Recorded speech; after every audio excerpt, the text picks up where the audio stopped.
everyone, welcome to this other episode of this Christmas special with a bunch of lovely people who agreed to come on my YouTube and say stuff. And today I have the most amazing rigger, and I'll let him introduce himself to you. Oh, hello everyone. My name is Kyu-Bum Lee. Yeah, I guess I'm a rigger, or I do rig. That's my introduction. Do you do something else apart from rigging? Like cutout animation, hand-drawn illustration? Because I know you do lots of other stuff. So yeah, we can go over that. Rigging has been a small part of my career. Like I guess I mostly did animation and storyboarding. So I started with the storyboarding. Oh no, started with the animation. Cutout mostly. Did some like a digital traditional for a little bit, but and then storyboarding, revision, design, and a little bit of rigging. That's basically my career in a sentence. I know you've done lots of stuff, but I said rigging because that's a lot of what we're going to talk about today, because there's not much knowledge out there about rigging. Well, there's tutorials on how to connect stuff together and how to create skeletons, but very little about how it is to work in a studio doing actual rigs. So I guess this will be eye-opening for a lot of people, and I'm very happy that you accepted to come along. Well, yeah, thanks for inviting me. Alright, so before we dive into the work stuff, I have a couple of little thingies for you. Like, do you have a favorite holiday dish? Like, is there something you just cannot wait to eat that is like reserved for the holiday time? I say holiday because sometimes it's not Christmas, it's something else. So I'm open. Short answer, not particularly, since we don't do too much traditional Christmas stuff, holiday stuff at home. But if it's something holiday related, I guess I enjoy like candy cane latte kind of thing. Yeah, and I enjoy turkey. I guess that's also considered holiday. I don't really get to eat it unless I go to one of my relatives who's been in Canada for a long time, so they make turkey. But just for context, I'm Korean, and I did immigrate when I was like 11 years old or so. So I've been living in Canada for 20-ish, or over 20 years. So, but culturally, like at home, anyways, it's not very like westernized. Yeah, that's why I say like holiday, because I know like even when we don't celebrate like the Christmas thingy and stuff, at least it's like a good time off that we can just spend time with our loved ones.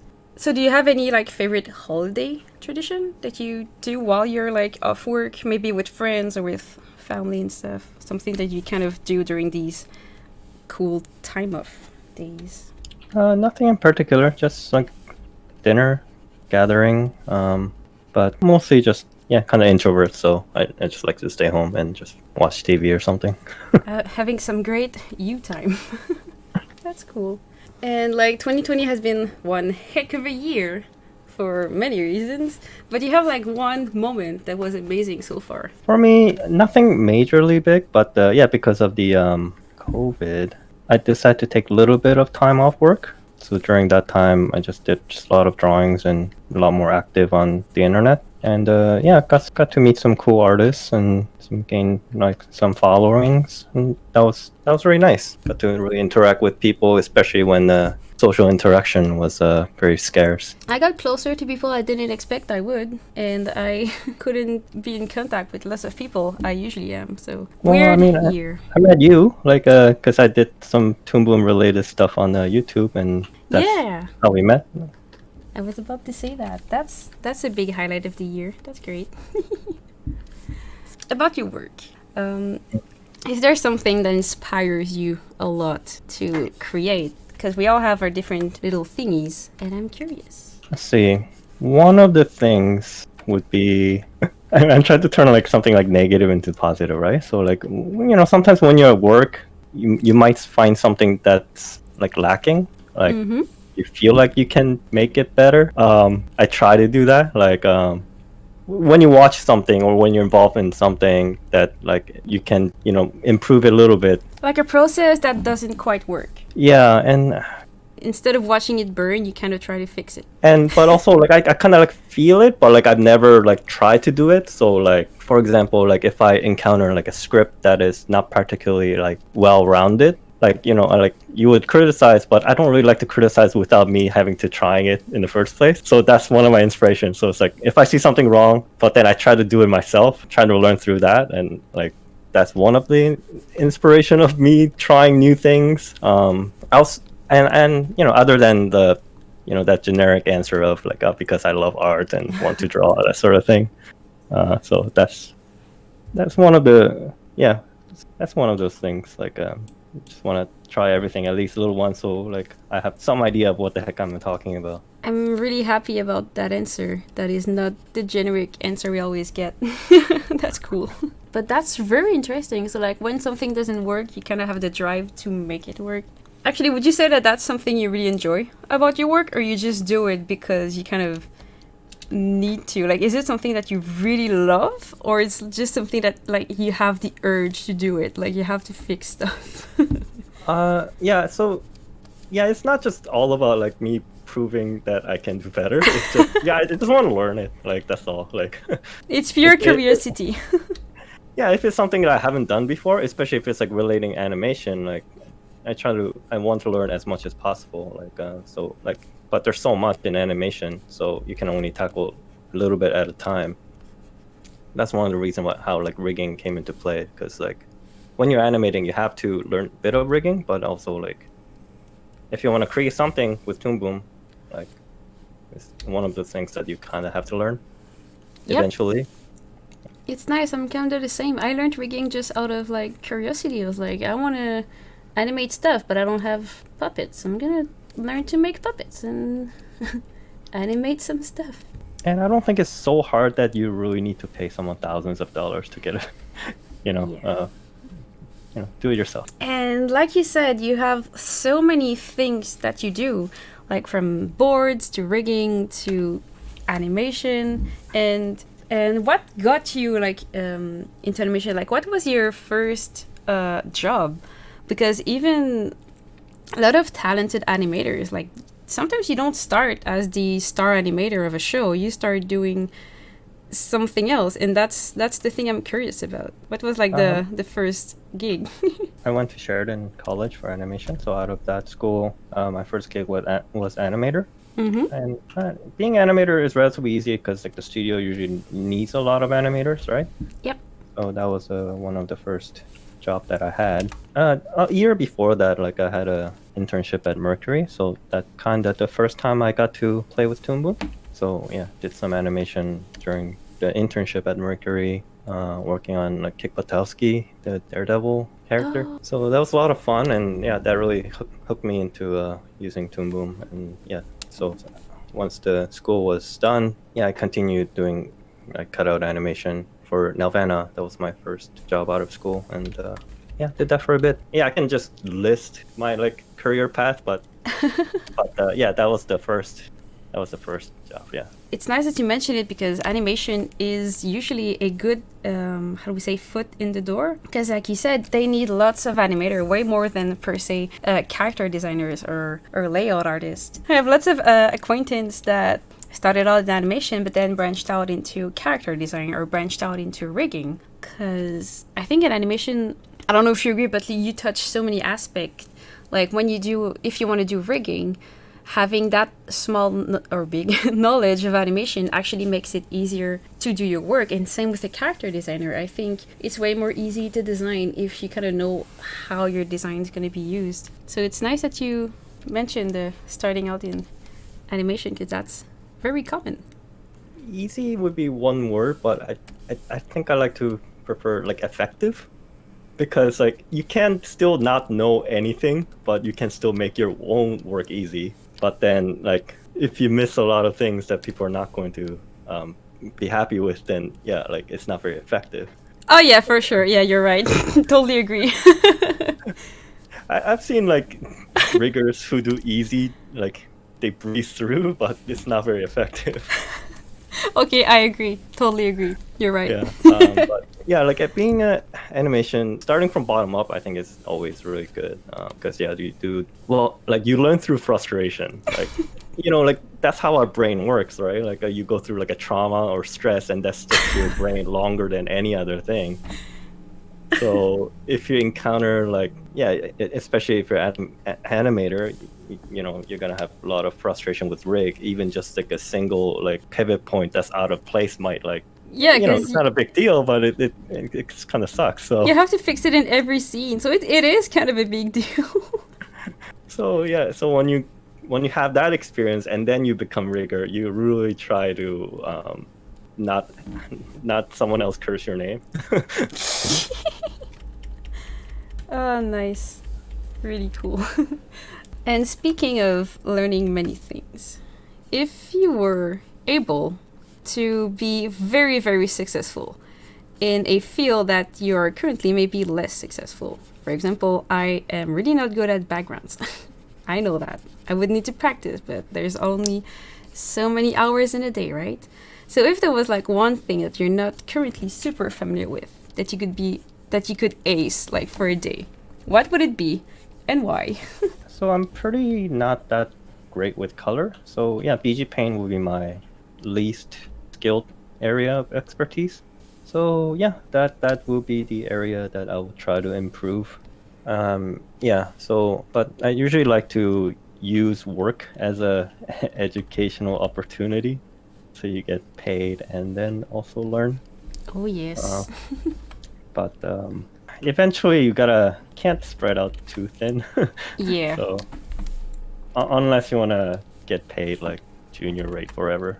And that's something I'm trying to teach my young students, the young ones. It's good to be curious and have an interest for multiple things. But I guess it's also important not to expect to be good at everything. Because if you try to be good at everything, like you said, you're not going to be excellent at anything. Or unless you're one of these superstar person that I'm kind of jealous of. Yeah, they do exist. I don't understand, but I don't either. But yeah, that isn't too discouraged from learning by yourself for sure, right? And but yeah, you do gotta have like something you can fall back to, like when there's so that you're confident that when you get hired, like you can do that job. Yeah, because trying to be good at everything can be so discouraging. I mean, I tried in school and I just figured out that, I should focus on what I do good and not try to get a good grade in every class. Because anyway, grades. They're just I grades. guess if the students are listening to this and if the schools like have if you have to make a film for the school and stuff like that, that's one of the traps a lot of students get into because they don't really evaluate their own strengths. So when they make a film, it's just like, oh, I just want to have this vision for a film, but then like they don't really cater to their own strengths and weaknesses. Yeah, because not all schools have a team project. Sometimes you have to do everything yourself. Like both are good. I think both like team and solo projects are good. But if it's a solo project, I guess you have to try to make yourself shine. So like focus on what you do best. You can learn the rest after you graduate. That's okay. Yeah, it's like about like you do want to put out the best version of yourself out there. So like you definitely don't want to like I guess I'm just talking about maybe my shared experience specifically. Go for it. There's 4 years, right? And on the 4th year, like that's not really the time to experiment too hard. Like it's about like focusing like what you learn and then into this one project. So yeah, it's a lesson about not spreading yourself too thin. So like in my thesis film, I just had like one location, because I'm bad with like color and stuff like that. So I just had one location, so there will be like a single, pretty much like one color palette for the whole like shot, whole scene, and one background that I can kind of repurpose into different angles. And then I just focus on the character stuff. So if you're bad at background or layout, don't create a story where the character's traveling through different areas and outdoor, indoor, like. So just limit your story to suit your strengths. Wise words. Okay, so you mentioned that you used Harmony to do some work. And since sometimes in my channel I talk about Harmony, let's talk about Harmony. What are like 3 features that you couldn't live without? Yeah, sometimes. Well, I'm starting to branch out, but like you gotta start somewhere, right? What are like 3 features that you couldn't live without? Those 3 features I can't live without. I guess deformer. Oh, for sure. That's I mean that's so obvious. And maybe a backdrop in the node view. Thought that was really handy. That's a good one. And that's all I wrote. And the third one, feature. How about the cutter node? Oh no, we Right. have one for nodes. Well, let's speak about nodes. What are 3 nodes or more? Or more, because Yeah, maybe there's that's more. The next question. What are 3 nodes or more that you couldn't live without? Yeah, I wrote cutter. Yeah. That's too obvious. Yeah, and I'm not a compositor. I haven't really done compositing too much outside of like just what I do for my own personal stuff. So I don't know too much FX stuff either. But they're basic ones. Yeah, cutter node important, blur sure, and something outside of the obvious ones, maybe like apply peg transformation. It's pretty helpful. Oh yeah, that's true. I always forget about that one. What's that one? It's not warp. The mesh warp? I like that too. But yeah, if the question is that I can't live without, then the other stuffs are like kind of like fancy nodes that you don't need necessarily. What would they be? Not the B effect?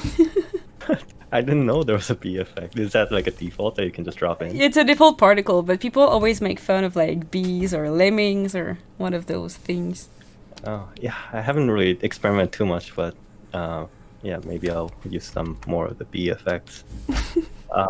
So simple things like color card. What else? I like Quake. I don't know when they added Quake, but before that, I just used to animate like camera shake manually, like just up down, like left right, like randomly like that, and then just key it. But Quake is pretty useful. Is there something that you would like to get in the software that is not currently there, like your little Christmas wish? Yeah, I think other studios have been asking for that. Will be good to have. I don't know if it's already in there, but like, more layers within the drawing. More? Oh my god! I guess it's been asked. Yeah, like 8 will be sufficient. Well, maybe it's possible now that the computers are getting stronger and stronger. I've seen one of your videos where I know like Guru used to have their own thing, but I guess it's now a default feature now, which I don't know if 16 has it, but the peg where you that special peg where you can just kind of lock the orientation. So if you create a limb for left arm, for example, Oh yeah. copy and paste it, and then you can have this special peg that just kind of locks it in place. You know what I mean? Like when you flip it. What version is that from? Do you know?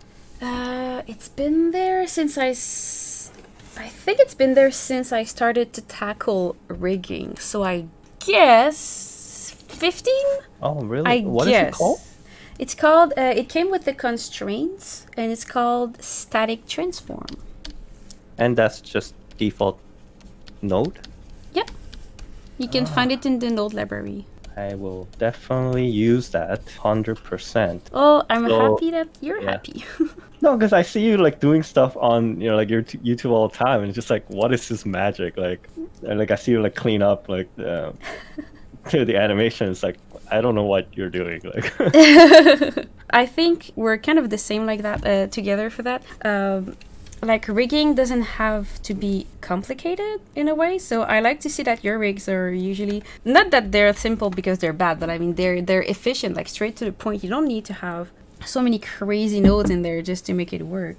They help sometimes, like the static transform, but yeah, I like that you're able to keep it simple yet efficient. it's a real tricky balance because sometimes like you want the rig to do a lot of things. But I think the best rig is like the rig that's being able to do like 80 to 90% of what the production needs, and then the other 10%, like it might be just better to have a specialized rig. So it's like a lighter rig for like 90% of the production, and then there'll be like some shots where the character has to do something like really kind of crazy. Then it's just easier to like redraw the part or just have a special rig for that instead of having like a one rig can do it all. Yep. And So Yeah, I mean, so that's where like you kind of, but then when you're rigging, you want things to do it all. So like that's why you put like envelope deformers on like every part of every drawing that you ever done. Like, But then I kind of agree. It's really cool when you're in animation. You don't need to do drawing substitutions for everything. So I'm a big fan of the envelope. yeah, it's super tempting, and like and it's, as a rigger too, it makes things a lot simpler. Like you don't need to create a bunch of cells, and like and if there's like a character swap, you just need to fix one drawing instead of like 6-7 cell swaps. Oh, that's true. So pros and cons to everything, but then like that's why, but it's also helpful to like you try to animate with what you create, because like you might run into lots of headaches and frustration or slowdowns. Like even like the one I created, I released, like I thought I try to make it as light as possible, but like it slows down if I have 2 of those rigs in there, like, so that's kind of frustrating. Like, but do you know about the new cache thing that came with, I think it came with 16. You can now make your composites. You can give them a little hat. Yeah.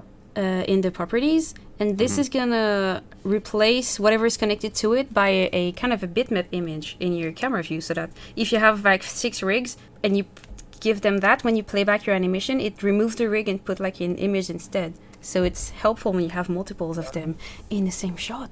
I don't remember which one it came out with, but maybe does it kind of like go through like a pre-render and then like? Yep. That's kind of useful though. Yeah. I can show you later. Is it like more involved than just like changing the properties of the composite? No, it's just that you go into the composites box, and up there's like the lock, and there's another other button called cache. You just check it, and then your composite will have a hat, and it means that it's cached. And you can choose like if the cache is 60 pixel, 64 pixel per 64, or like I think it's 512 or 5. So like it kind of does some magic that I don't understand, but it does it. Right.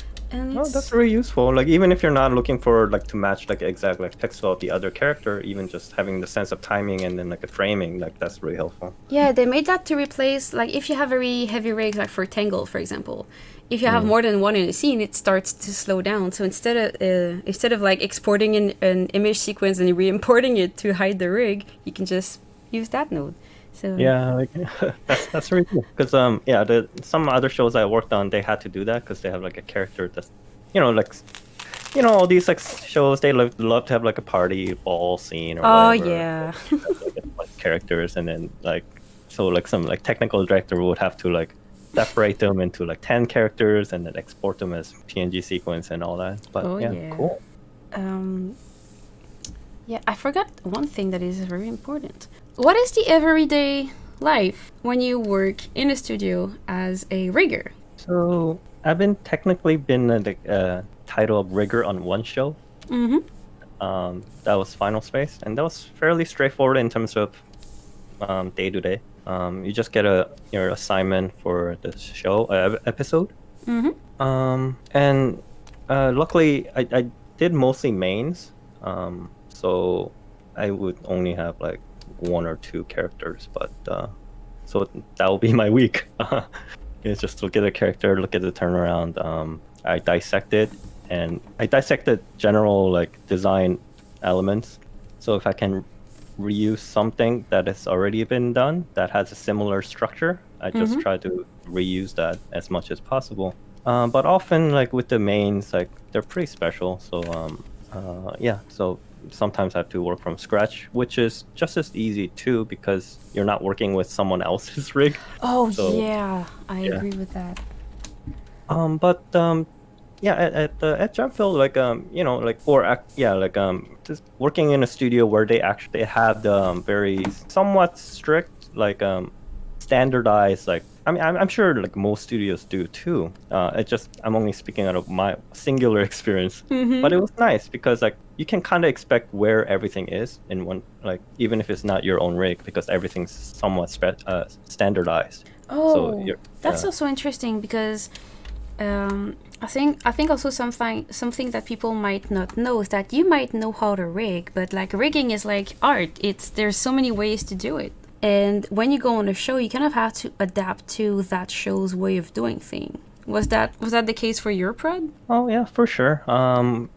Every studio has different philosophy. Every show has a different philosophy when it comes to rigging. You know, like a Mercury would be different. Like whereas like some of the other studios might be different too. Like one studio might prefer Envelopes and what the other would be like sacrificing some of the CPU efficiency for the better of the product, or I don't know, stuff like that. So there's no like, I think when it comes to rigging, there's no objectively like, oh, I mean there are, but most of the time there are no objectively like the way to go about it. So there's a lot of do's and don'ts, but there's no perfect method. There's a lot of don'ts actually. Situational, like, you know, like if there's like A and B different type of rigging, like one would be more suitable for certain things and the other for other things. So yeah, it's just all decision. It's all choice, preference, and there's no right or wrong way. But like being curious like that is actually pretty useful. That's how I got my first compositing gig. I was an animator and they were like, yeah, well, compositing is crunching. Who wants to be a compositor for the weekend? I was like, oh, I want. Yeah. I want to try it. I want to connect boxes together. And sometimes like, this stuff's not that hard either. It's just they just need someone to do it. Like one time I was animation supervisor. Yep. But the studio didn't have compositing department like at all. Like they never did. So like I ended up just doing compositing. You connected boxes together. Yeah, it's just whatever is necessary, whatever the show needs. Curiosity. And it's Christmas time, so time to kind of give back to the cool people watching this. Do you have any artists you look up to that people could like go a stalk to learn some more and have a good time? I have my personal favorites, like I'm Shane Glines, Bill Pressing. Pretty much like my style comes from those two. I also enjoy Otto Schmidt's work. Now these days he does a lot of comic book stuff, but I like his old stuff as well. I'll list a couple more people that I recently enjoy more of, especially on Twitter. There's Jaya Ply, Eva Rose, and Nell No, I think that's how you say. It's kind of not the best without having like a visual example, but I just enjoy like how they draw their character designs and also like how they present them. Like it's not just static. It's just there's some elegance to it, like how they have the characters interact or like the poses and expressions they put on them. Like it's more like kind of animation friendly, so I kind of enjoyed their work. Oh yeah, do you have any books of wisdom that you appreciate? I have a few books, but one I recommend is I enjoy reading is it's called Invisible Ink. Never heard of it. Guide to Building Stories That Resonate by Brian McDonald. It's like a 100-page book. It's very short, but it's just it's about story. So it's not really script writing book, but it's just about like how you understand the story and the characters. So I think Brian McDonald. Let me double check if that is correct. I think he does or used to at least some like teach like people in like Pixar and stuff like that. Ooh. So the title is Invisible Ink: A Practical Guide to Building Stories That Resonate by Brian McDonald. Yeah. Nice. So I'm learning stuff. Recommendation.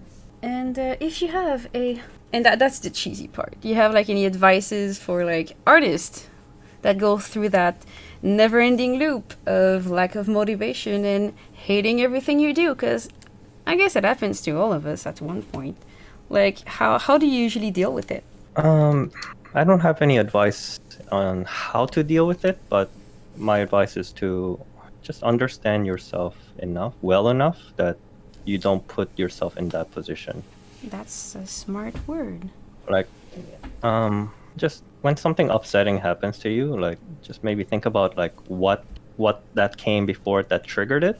You know, sometimes like you can't avoid it, so there's that. But if it's something that you can avoid, and just really identify it as early as you can, because it's, you know, when you're in that depression mood, it's hard to get out. So when you see it coming, just like identify it and then just avoid it. Yeah. Yeah, well, that's totally fair. And by advice, I mean, we're not professional, none of us. But sometimes just sharing how you deal with it can really help a bunch of other people. So thank you for sharing that. No problem. Your drawings are cute. Thank you. I've never tried that. That was fun. And you just keep on adding details. That's cool. Well, I spent too much time on your throne. I should have put more food on the It's table. a throne! Oh my god, thank you. Oh yeah, because I have a crown. Okay. Oh, that's cool. Yeah, so that's it. So do you have any projects you want to talk about, or something that's coming on your YouTube or on your Twitter? Like, do you have anything you want to talk about or advertise or mention? It's your little moment. No real projects at the moment, because as confident as other people might see me, like it's just like, oh, I don't want to put this out. No one will care. So, I do, yeah. So, but I do have that free rig that's still on Gumroad. I updated it recently, as of this recording. I fixed some things and then I put some props on the character. So Oh, that's yeah, cool. if you want a free rig, you can check out that from my Gumroad. That will be in the description, I suppose. Yeah, I'm gonna put it there. Mm-hmm. And again, thank you so much for taking part in this crazy project of sharing knowledge for the holidays. And Yeah, thanks again. And, Merry Christmas, Happy Holidays, Happy New Year. What year are we in? I don't know anymore. I think it's 2021 is coming. Now it's 2020. Yeah, so hopefully that one is better than this one. Yeah, let's make 2021 a not so bad one, considering the last one. A better one, that's the word. Alright, so with that, see you people! Bye bye.